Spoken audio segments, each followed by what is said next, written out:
ইনশাল্লাহ আমরা ওই রিক্সাওয়ালার দোকান যাই পৌঁছছি।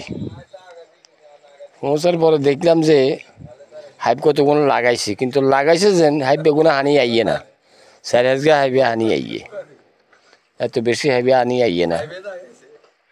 তো কিন্তু একারে মান্য যেরকম গপ মারছে রিক্সাওয়ালার দোকান এটা আছে হেঁটে আছে দুনিয়ার বেগিন আছে, আসলে খামাখা।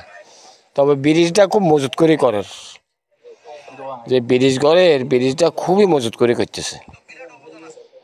তো দেখা যায় আর ব্রিজ এটা শেষ হইলে বান কাটে দিব, এর আগে বান কাটতে হইতো না, কারণ কাটলে সমস্যা হয়ে যাবে এদিকে, এটা ঠিক আছে। আর ব্রিজের প্রায় কাজ শেষ হয়ে আছে, মানে 10 আনি কাজ শেষ হয়ে গেছে, আর 100 আনি কাজ আছে। তো মানে যেভাবে গপ টপ মারছে আসলেও কিছু না, যায় নিজের চোখে দিয়ে আসি, আল্লাহ নিচে শেষ বয়সে যাই ছাই আসি। তারপরে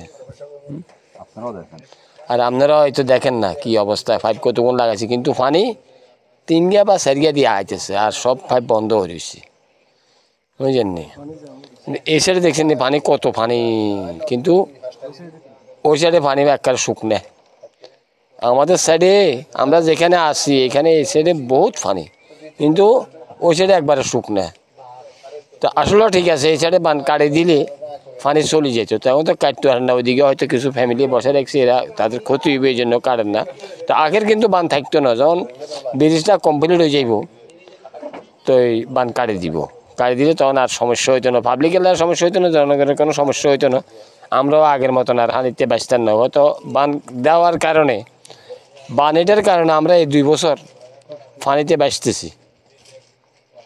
যদি পানিতে না থাকতো তাহলে আমরা আর এরকম পানিতে কষ্ট করতে হইতো না।